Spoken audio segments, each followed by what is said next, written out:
السلام علیکم ورحمۃ اللہ وبرکاتہ۔ مرزا غلام احمد قادیانی کون تھا کی پانچویں اور آخری قسط کے ساتھ میں محمد فیضان حاضر ہوں۔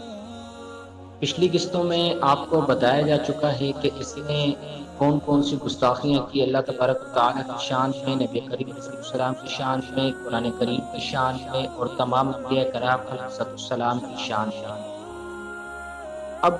آخری قسط میں صرف آپ کو بتانے کا مقصد یہ ہے کہ کیا وجوہات تھی کہ ان کو پاکستان میں غیر مسلم قرار دیا گیا، قانونی طور پر ان کی مساجد کو جو ہے وہ بنانے کو جرم قرار دیا گیا، اذان دینے کو جرم قرار دیا گیا، یہ سب آپ جان چکے ہیں۔ جو قانون ان پر 1974 اور یہ تحریک ختم نبوت جو ہے یہ 1949 سے شروع ہوئی تھی، مجلس احرار نے یہ شروع کی تھی، مجلس عمل بھی کہتے ہیں، وہاں سے یہ تحریک شروع ہوتے اس میں سید عطا اللہ شاہ بخاری انہوں نے یہ تحریک شروع کی، عبدالستار خان نیازی جن کا بہت نمایاں نام ہے تحریک ختم نبوت میں، انہوں نے اس میں قربانیاں دی۔ تو 1953 میں ان کو اقلیت قرار دینے کے لیے پاکستانی آئین میں 10,000 لوگوں نے قربانیاں پیش کی، یعنی 10,000 لوگوں کو حکومت نے شہید کر دیا تھا، صرف اس وجہ سے کہ وہ احتجاج کر رہے تھے اس بنیاد پر کہ حضور علیہ السلام آخری نبی ہیں اور یہ مرزائیوں کے جو چیلے ہیں ان کو بند کیا جائے، لگام ڈالی جائے۔ اور اس طرف اس وقت کے وزیر خارجہ ظفر اللہ مرزا جو ہے وہ وزیر خارجہ تھا اور وہ قادیانی تھا، اور بیرونی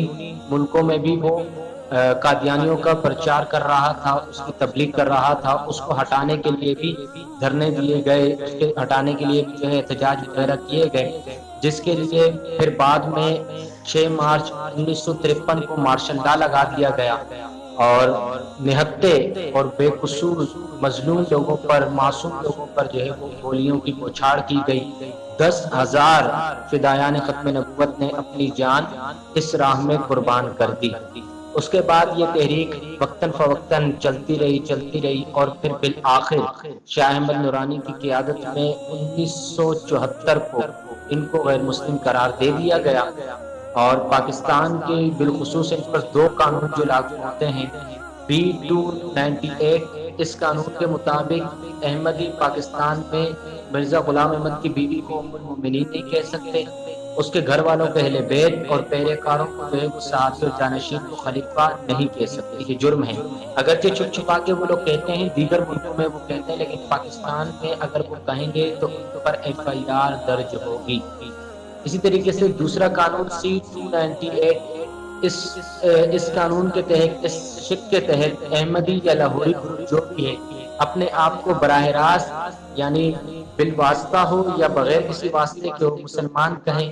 یا اپنے مذہب کو اسلام کہیں، یا اپنے مذہب کی تبلیغ کریں، اس کا پرچار کریں، یا کسی بھی طریقے پر مسلمانوں کے جذبات کو جو ہے وہ مجروح کرنے کی کوشش کریں، تو ان سب صورتوں میں 3 سال تک قید اور جو ہے جرمانہ ان پر ہوگا۔ اور اگر وہ حضور علیہ السلام کی شان میں گستاخی کرتے ہیں تو پھر ان پر C-295 لگے گی، جس کے تحت سیدھا پھانسی کی سزا ہے۔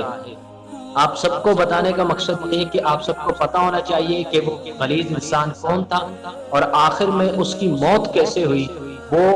اتنا آخر میں لاچار ہو گیا تھا کہ اس کی موت جو ہے وہ پاخانے کے اوپر ہوئی، یعنی پاخانے کے اوپر اس کی جو ہے وہ موت ہوئی۔ اور کسی نے ایک کیا ہی خوبصورت لطیفہ بھی کہا تھا کہ اس وقت تو فلش کا بھی زمانہ نہیں تھا، مطلب واش روم وغیرہ میں فلش بھی نہیں ہوتا تھا، تو اس کا جو منہ تھا وہ سیدھا اسی غلاظت کے اوپر گرا، کیونکہ وہ اسی کے قابل تھا جس طریقے سے اس نے حضور علیہ السلام کی ختم نبوت پر ڈاکہ ڈالا۔ تو حضور علیہ السلام کا فرمان مبارک ہے کہ دجال کے آنے سے پہلے 30 دجال اور آئیں گے، یعنی جو نبوت کا اعلان کریں گے۔ کچھ حضور علیہ السلام کے زمانے میں ظاہر ہوئے، کچھ بعد میں ہوئے، اور کچھ پھر اس کے بعد ہوئے، جس میں ایک غلیظ انسان یہ بھی ہے، اور پھر کچھ قیامت تک ہو جائیں گے، اور اس کے بعد پھر قیامت برپا ہو جائے گی۔ آپ سب سے گزارش یہ ہے کہ فتنہ قادیانیت سے بچیں، اپنے اسلام کا علم رکھیں، دین اسلام حق ہے، حضور علیہ السلام آخری نبی ہیں، اس پر کسی بھی قسم کا کوئی کمپرومائز کوئی بھی مسلمان نہ کر سکتا تھا، نہ کر سکتا ہے، اور نہ ہی کبھی کر سکے گا۔ ہماری جانیں، ہمارا مال، ہمارا اسباب سب حضور علیہ السلام کی جان، مال، عزت، آبرو پر قربان۔ حضور علیہ السلام کا فرمان، رب تبارک و تعالیٰ کا فرمان ہمارے لیے آخری ہے، جیسے انہوں نے فرمایا کہ میں آخری نبی ہوں، جیسے اللہ تعالیٰ نے فرمایا کہ وہ آخری نبی ہیں، ہمارا اس پر ایمان ہے، اس پر ایمان ہمارا کبھی بھی ختم نہیں ہو سکتا۔ مجھے اور ہماری ٹیم کو اپنی دعاؤں میں یاد رکھیے گا۔ السلام علیکم۔